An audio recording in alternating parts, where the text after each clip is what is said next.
بسم اللہ الرحمن الرحیم۔ السلام علیکم سامعین، کاشان ہے بصیرت کے یوٹیوب چینل کے اوپر آج کل جس کتاب کو ہم مل کر پڑھ رہے ہیں اس کا نام ہے زینب الکبریٰ سلام اللہ علیہا ولادت سے رحلت تک، جس کے مؤلف ہیں آیت اللہ سید محمد کاظم قزوینی مرحوم۔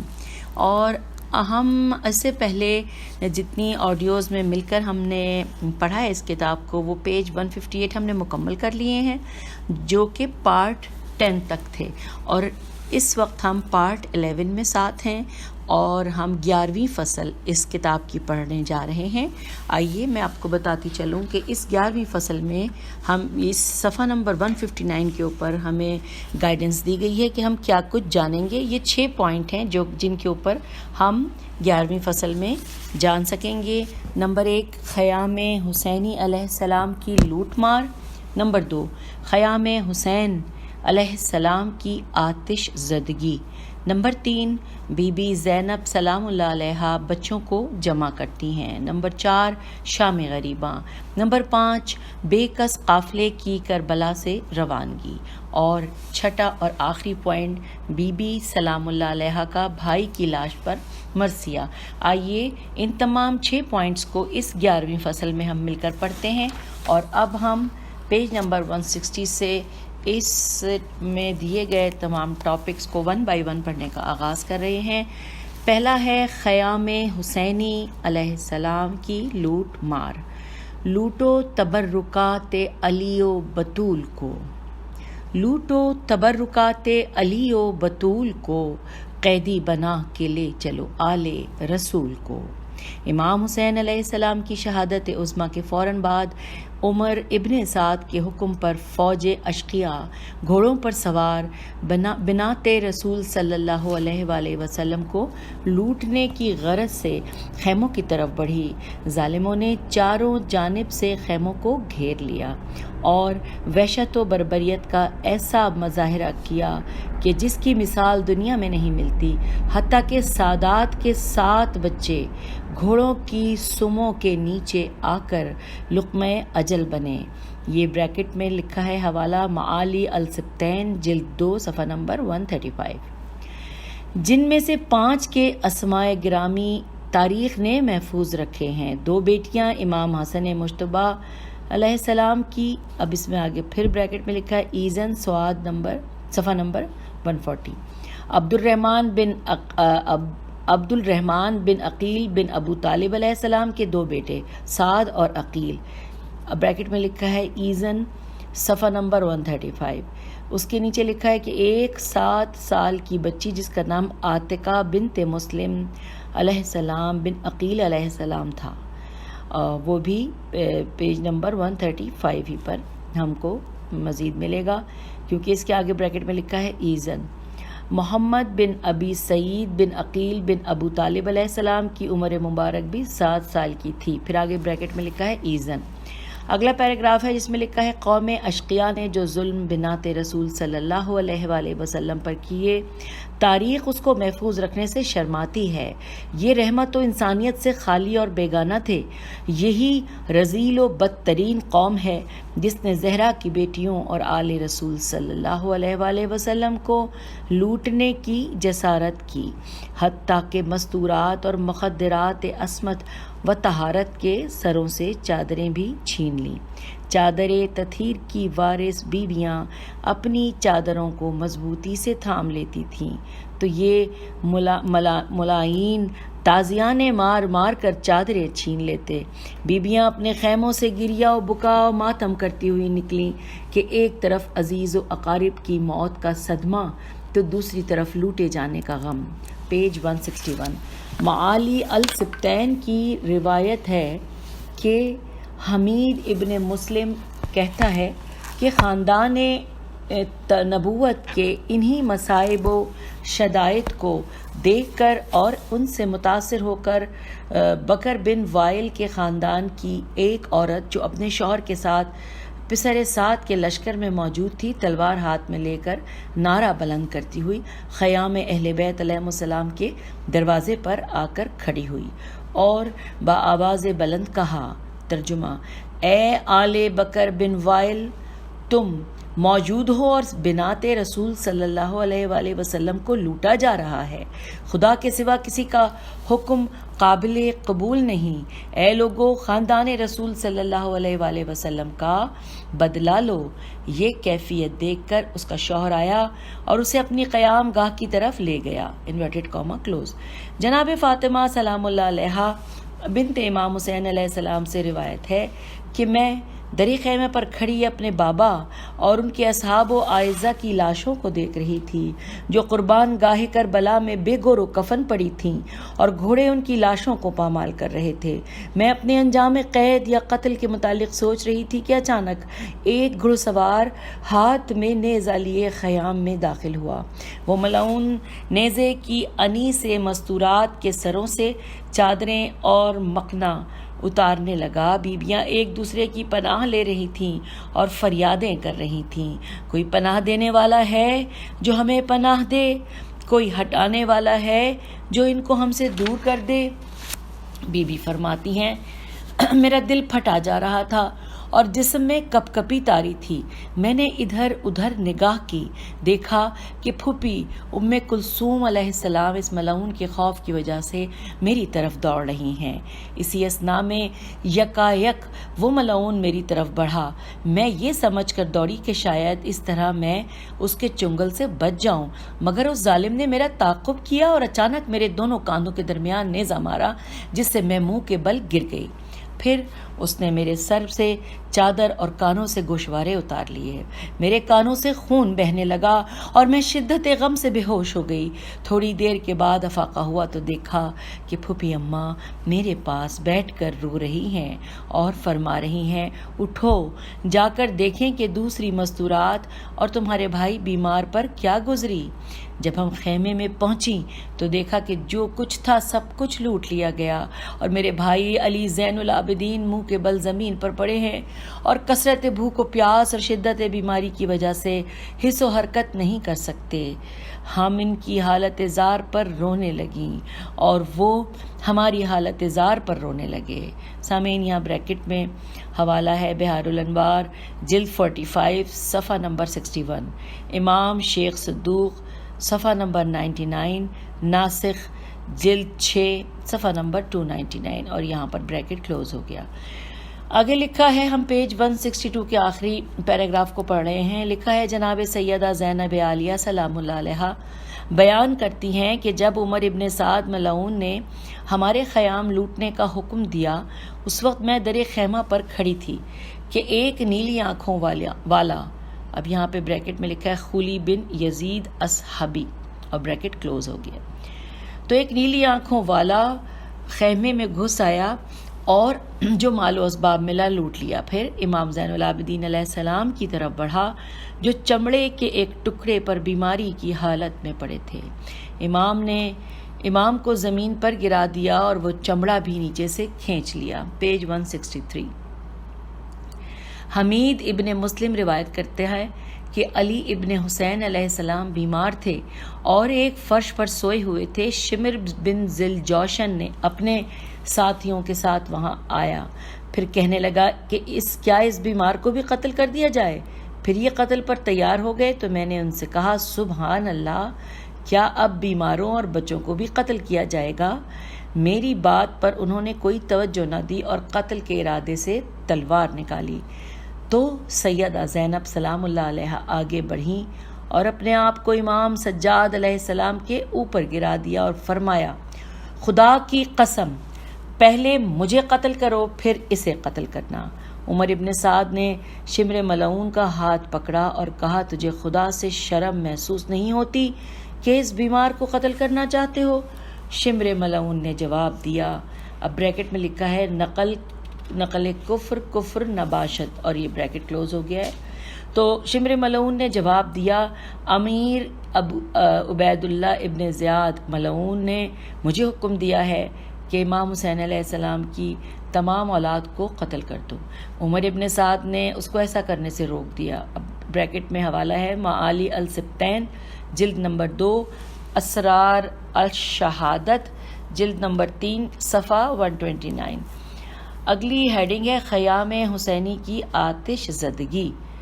جو خیمے جل گئے جنت کے سرداروں کے تھے، وہ جو خیمے جل گئے جنت کے سرداروں کے تھے، ان فضاؤں میں جو بکھرے وہ ورق پاروں کے تھے۔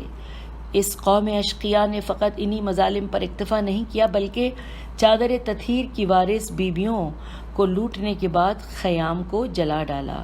تاریخ میں مرقوم ہے کہ جب قوم اشقیاء مخدرات عصمت و طہارت کو لوٹنے کے بعد فارغ ہوئی تو عمر ابن سعد ملعون نے خیام حسینی کے جلا ڈالنے کا حکم دیا۔ بس ان ملائین نے خیموں کو آگ لگا دی۔ بنات رسول صلی اللہ علیہ وآلہ وسلم پناہ لینے کی غرض سے ایک کے بعد دوسرے خیمے میں جاتی۔ پیج 164۔ بعض کتب مقاتل میں مذکور ہے کہ جناب سیدہ زینب عالیہ سلام اللہ علیہا امام زین العابدین علیہ السلام کے قریب آئیں اور فرمایا، اے گزشتگان کے باقی اور پھپھی جان کی جان، ہمارے خیام کو آگ لگا دی گئی ہے، اب ہمارے متعلق کیا حکم ہے؟ یعنی باہر نکل جائیں یا خیام میں جل کر مریں؟ سوالیہ نشان۔ امام علی مقام علیہ السلام نے فرمایا، پھپھی جان باہر نکل جائیں۔ پس زہرا سلام اللہ علیہا کی بہو بیٹیاں روتی اور ماتم کرتی ہوئی جلتے ہوئے خیام سے باہر تشریف لائیں۔ راوی کہتا ہے کہ میں نے دیکھا کہ ایک بی بی جلتے ہوئے خیمے کے قریب کھڑی ہے۔ آگ نے خیمے کو چاروں طرف سے گھیر رکھا ہے۔ بی بی کبھی دائیں دیکھتی ہے، کبھی بائیں، کبھی آسمان کی طرف نگاہ کرتی ہے، پھر افسوس سے اپنے ہاتھوں کو ملتی ہے، خیمے میں داخل ہونے کا ارادہ فرماتی ہے، لیکن آگ کی حرارت اندر جانے سے مانے ہے۔ میں تیزی سے بی بی علیہ السلام کے قریب گیا اور عرض کیا، بی بی آپ علیہ السلام یہاں کیوں کھڑی ہیں؟ آپ نے خیمے کو چاروں طرف سے گھیر رکھا ہے اور دوسری بیویاں تو یہاں سے چلی گئیں، آپ علیہ السلام ان کے ساتھ ملحق کیوں نہیں ہو جاتی؟ آخر یہاں ٹھہرنے کی کیا وجہ ہے؟ بی بی رونے لگیں اور فرمایا، اے شیخ، خیمے کے اندر میرا بیمار بھتیجا ہے جو شدت بیماری کی وجہ سے چلنے حتیٰ کہ بیٹھنے سے بھی قاصر ہے، بس میں اسے جلتے ہوئے خیموں میں چھوڑ کر کس طرح چلی جاؤں؟ سامعین معذرت، ایسا کچھ پڑھتے پڑھتے آنکھیں جو ہیں وہ قدرتی ایک سیلاب سے بھر جاتی ہیں۔ میری کوشش ہوتی ہے کہ میں کتاب کے دوران آپ کا تسلسل نہ توڑ پاؤں، لیکن کبھی کبھی مجبور ہو جاتی ہوں تو معذرت چاہتی ہوں۔ تو یہ جو بات ہم نے پڑھی اس میں حوالہ ہے معالی السبتین جلد نمبر 2۔ آگے لکھا ہے، حمید ابن مسلم روایت کرتا ہے کہ میں نے دیکھا بی بی زینب عالیہ سلام اللہ علیہا جلتے ہوئے خیمے کے اندر داخل ہوئیں۔ تھوڑی دیر کے بعد بی بی جلتے ہوئے خیمے سے باہر نکلی۔ میں نے دیکھا کہ بی بی علیہ السلام نے کسی کو پشت مبارک پر اٹھایا ہوا تھا۔ میں نے سوچا 165 پیج کہ شاید کوئی میت ہے، پس جب میں نے قریب جا کر دیکھا تو علی زین العابدین ابن حسین علیہ السلام تھے۔ بریکٹ میں حوالہ ہے الطراز المذہب فی احوال سیدتنا زینب، اور یہاں پہ بریکٹ کلوز ہو گیا ہے۔ قارئین کرام دیکھیے، جانثاری اور قربانی کی کیسی عمدہ مثال ہے کہ کس طرح بی بی سلام اللہ علیہا نے اپنی جان کی پرواہ نہ کرتے ہوئے جلتے ہوئے خیمے سے اپنے بیمار بھتیجے کو نکالا۔ اگر یہ کہا جائے کہ وہ اس کے زمانے کا امام علیہ السلام تھا تو جو موت و زندگی کی کشمکش میں تھا تو یہ بے جان نہیں، پھر بھی جناب سیدہ صلی اللہ علیہ السلام کی جانثاری اور قربانی کی اعلیٰ مثال ہے۔ یقیناً سیدہ زینب نے دین کی جلا اور بقا کی خاطر زندگی تک کی پرواہ نہ کی۔ بھلا ایسا کیوں نہ ہوتا جبکہ جناب سیدہ اس عظیم ہستی اور شخصیت کی دختر ہیں جنہوں نے رسول خدا صلی اللہ علیہ وآلہ وسلم کی حفاظت اور اسلام کے دفاع کے لیے اپنی زندگی کی کبھی پرواہ نہیں کی۔ یقیناً آپ اسد اللہ الغالب علی ابن ابی طالب علیہ السلام کی دختر تھیں۔ اگلی ہیڈنگ ہے جو کہ تیسرا پوائنٹ ہے اس 10ویں فصل میں جو ہم پڑھ رہے ہیں، جو ہیڈنگ ہے شاہزادی بچوں کو جمع کرتی ہیں۔ حضرت امام حسین علیہ السلام نے اپنی بہن سیدہ زینب عالیہ کو وصیت فرمائی تھی کہ میری شہادت کے بعد ان خردسال بچوں اور عورتوں کی حفاظت کرنا۔ خدا جانتا ہے کہ بہن نے کن مشکلات میں گھر کر بھائی کی وصیت پر عمل کیا، خصوصاً خیام حسینی علیہ السلام کے لٹنے اور جلنے کے بعد جب کہ مستورات اور چھوٹے چھوٹے بچے صحرا میں بکھر گئے تھے۔ کتب تاریخ میں مذکور ہے کہ جب قوم اشقیاء نے مخدرات عصمت کو لوٹنا شروع کیا تو ان ملاعین نے لوٹتے وقت تازیانے اور تلوار کے دستے اور نیزوں کو بھی استعمال کیا، جس کے باعث مستورات اور بچے ادھر ادھر بھاگ رہے تھے، اور اس وقت بچوں اور مستورات کی کوشش تھی کہ سیدہ زینب سلام اللہ علیہا کی پناہ لیں، اور بی بی علیہ السلام نے بھی ان کو اسی طرح پناہ دی کہ خود تو تازیانے کھائے لیکن انہیں بچانے کی کوشش کی، اور جس طرح ایک پرندہ اپنے بچے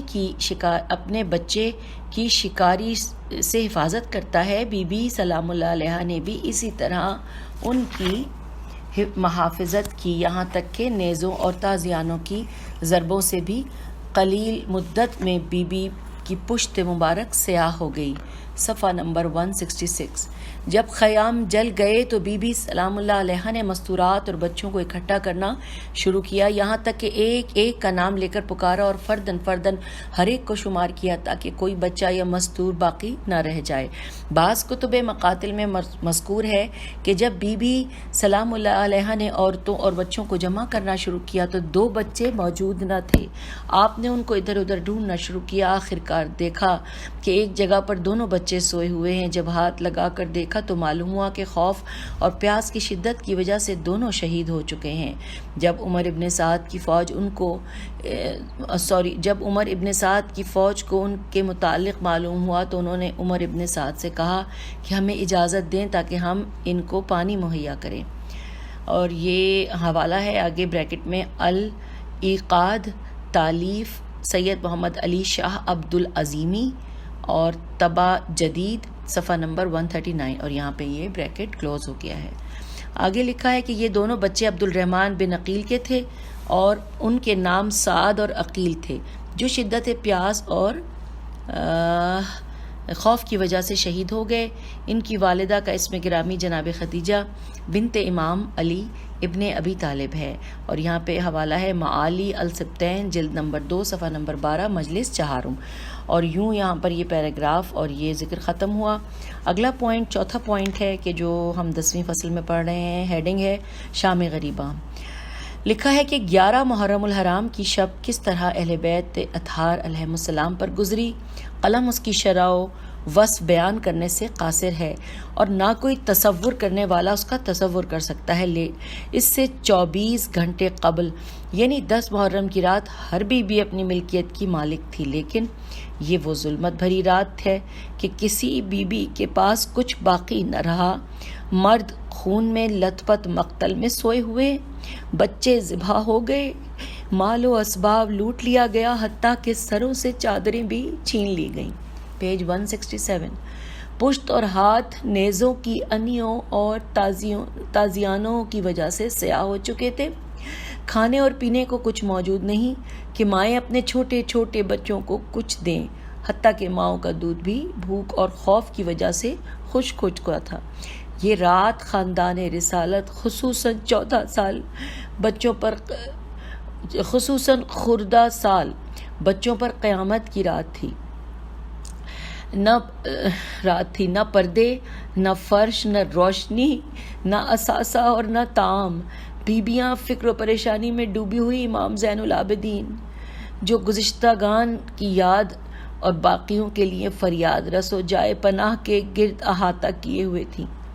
آل پیغمبر کو سابقہ مظالم کی پریشانیوں کے علاوہ یہ پریشانی بھی لاحق تھی کہ کل اور آئندہ ان کے ساتھ قوم اشقیاء کیا سلوک کرتی ہے۔ روایت میں ہے کہ 11 محرم الحرام کی شب جب شریکت الحسین جناب زینب سلام اللہ علیہا اجڑی ہوئی اور لٹی ہوئی مستورات اور خوف زدہ بچوں کو اکٹھا کر رہی تھیں، انہوں نے دیکھا کہ جناب رباب مستورات میں موجود نہیں تھی، پس دونوں بہنیں جناب زینب و ام کلثوم رباب کو پکارتی ہوئی ڈھونڈنے لگیں۔ ایک شخص جو مخدرات عصمت و طہارت پر نگران تھا پوچھنے لگا، آپ کسے پکار رہی ہیں؟ سیدہ زینب نے فرمایا، ہماری ایک مستور گم ہو چکی ہے۔ اس نے کہا، تھوڑی دیر قبل میں نے ایک مستور کو مقتل کی طرف جاتے ہوئے دیکھا تھا، پس دونوں سیدانیاں مقتل کی طرف روانہ ہوئی، دیکھا کہ جناب رباب امام حسین علیہ السلام کی لاش یاتھر کے قریب بیٹھی نوحہ اور بکا کر رہی ہیں اور فرما رہی ہیں، ہائے حسین، میرا حسین کہاں ہے؟ حرام زادوں نے نیزوں نے اس کا کام تمام کر دیا، ہائے اسے کربلا میں قتل کیا گیا ہے، خدا کربلا کے اطراف کو سیراب نہ کرے۔ پیج 168۔ جناب زینب سلام اللہ علیہ نے جناب رباب کو ہاتھ سے پکڑا اور واپس مستورات کے درمیان لے آئیں۔ حضرت امام زین العابدین علیہ السلام فرماتے ہیں کہ 11 محرم کی رات میں نے دیکھا کہ میری پھوپھی زینب سلام اللہ علیہ بیٹھ کر نماز شب پڑھ رہی ہیں۔ میں نے پوچھا، پھوپھی جان آپ بیٹھ کر نماز شب کیوں پڑھ رہی ہیں؟ پھوپھی نے جواب دیا، بیٹے خدا کی قسم میرے پاؤں میں طاقت نہیں کہ کھڑے ہو کر نماز ادا کروں۔ اور یہاں پر بریکٹ میں حوالہ ہے سامعین، لکھا ہے زینب الکبریٰ شیخ جعفر النقدی، صفحہ نمبر 59۔ اگلی ہیڈنگ ہے کہ جو 5واں پوائنٹ ہے جو ہم 10ویں فصل میں پڑھ رہے ہیں کہ بے کس قافلے کی کربلا سے روانگی۔ آئیے پڑھتے ہیں۔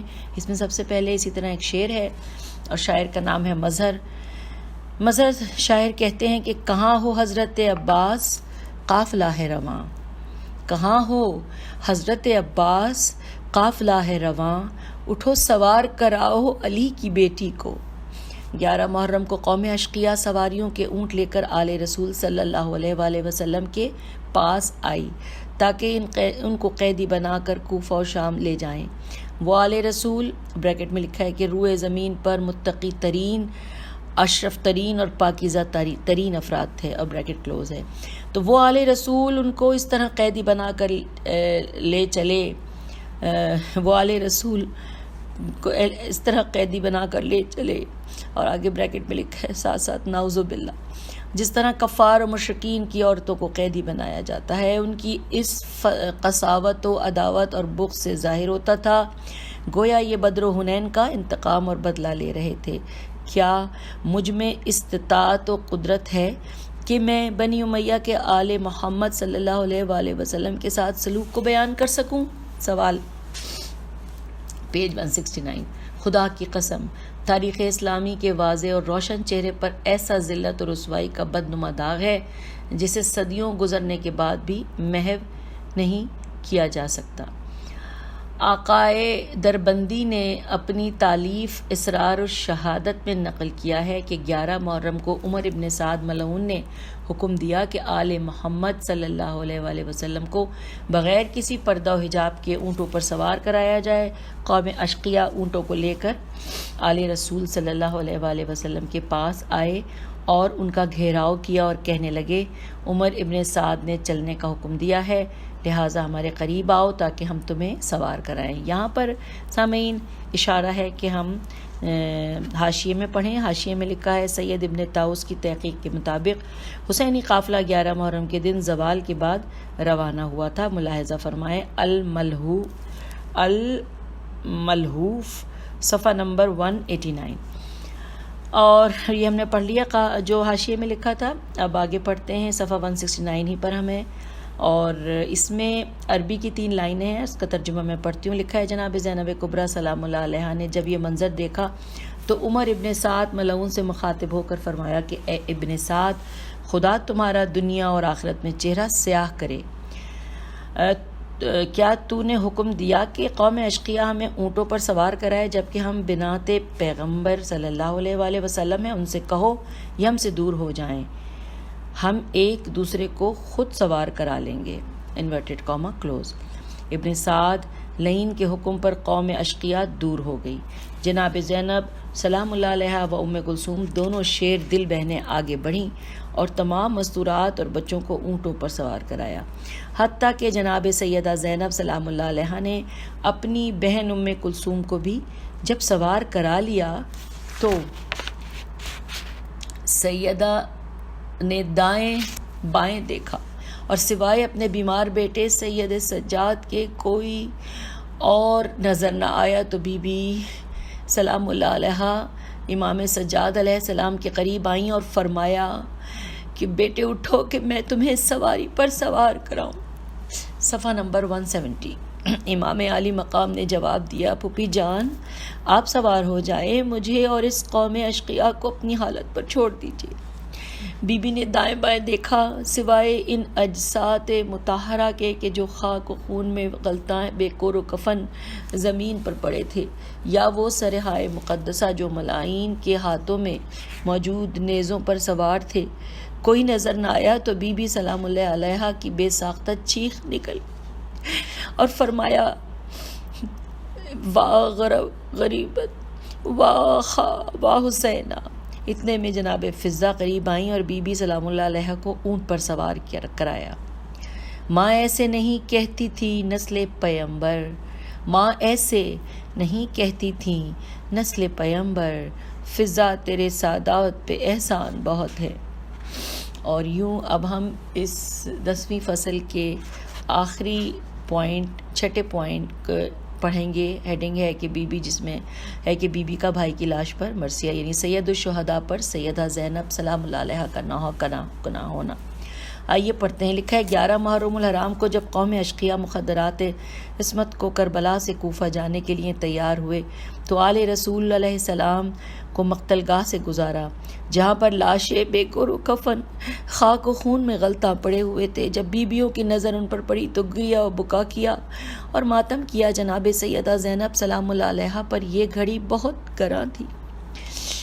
جب بی بی سلام اللہ علیہ نے اپنے بھائی امام حسین علیہ السلام کو اس طرح زمین کربلا پر بغیر کفن و دفن کے دیکھا، خدا ہی بہتر جانتا ہے کہ اپنے پیاروں اور عزیزوں کو اس حالت میں دیکھ کر بی بی کے قلب مبارک پر کیا گزری۔ پیج 171۔ خصوصاً وہ ہستی جو کائنات میں سب سے اشرف اور عزت والی تھی، اس کو اس حالت میں دیکھ کر کیسے برداشت کیا کہ جس کو بیان کرنے سے زبان و قلم دونوں عاجز ہیں۔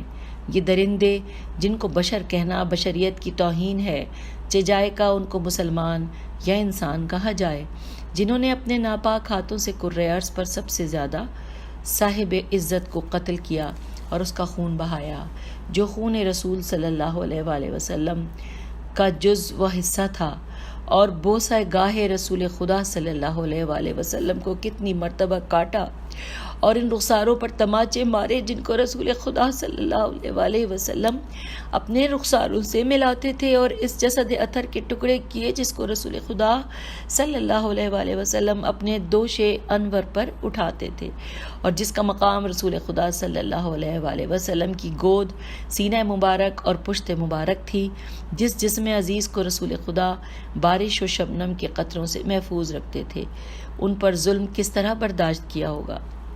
ہاں، البتہ یہ لوگ جن کے ضمیر مردہ ہو چکے تھے، وہ سوچنے سمجھنے کی صلاحیت کھو چکے تھے، یہ وحشی درندے بن چکے تھے، ان کو عزت و شرافت کے متعلق کوئی علم و فہم نہ تھا، یہ صرف شیطانی خواہشات کے پیروکار تھے۔ انہوں نے اس امام کے ساتھ جو شرافت و عظمت میں کامل و اکمل تھے وہ سلوک کیا جو قطعاً روا نہ تھا۔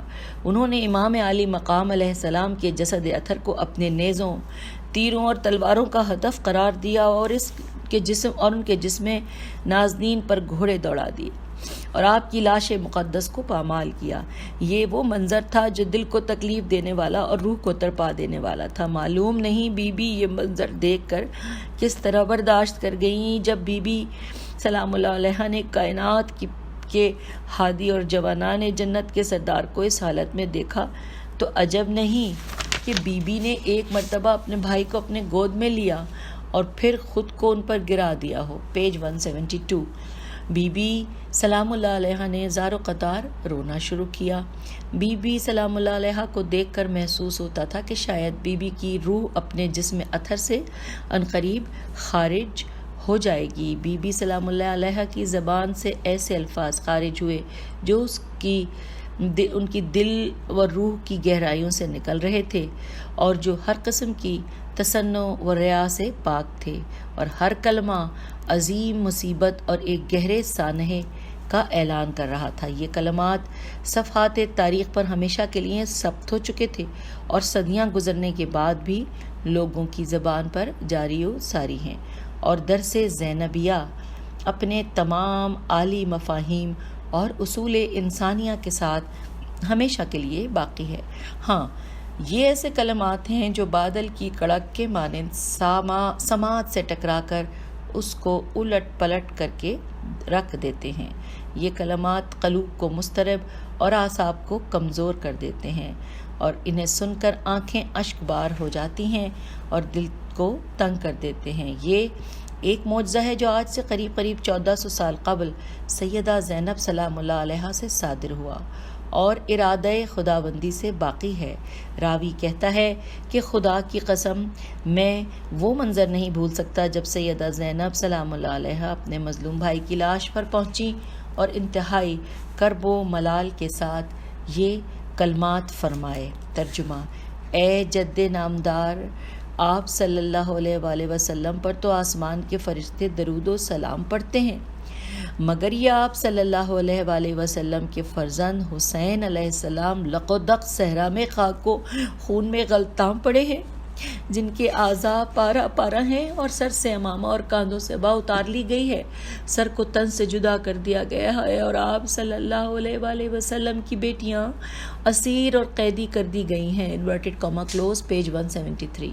اگر حضرت سیدہ سلام اللہ علیہا عام انسان کی طرح کمزور اور اعصاب کی مالک ہوتی تو ان حالات میں ان کے اعصاب جواب دے جاتے اور ان کا حافظہ ان کا ساتھ چھوڑ دیتا اور اپنے سمیت ہر چیز کو فراموش کر بیٹھتی، لیکن خداوند کریم پر آپ کا ایمان اتنا مضبوط تھا کہ آپ نے ہر مشکل گھڑی میں اپنے وقار کو بحال رکھا اور کسی بھی مقام پر دشمن کو شماتت کا موقع فراہم نہ کیا۔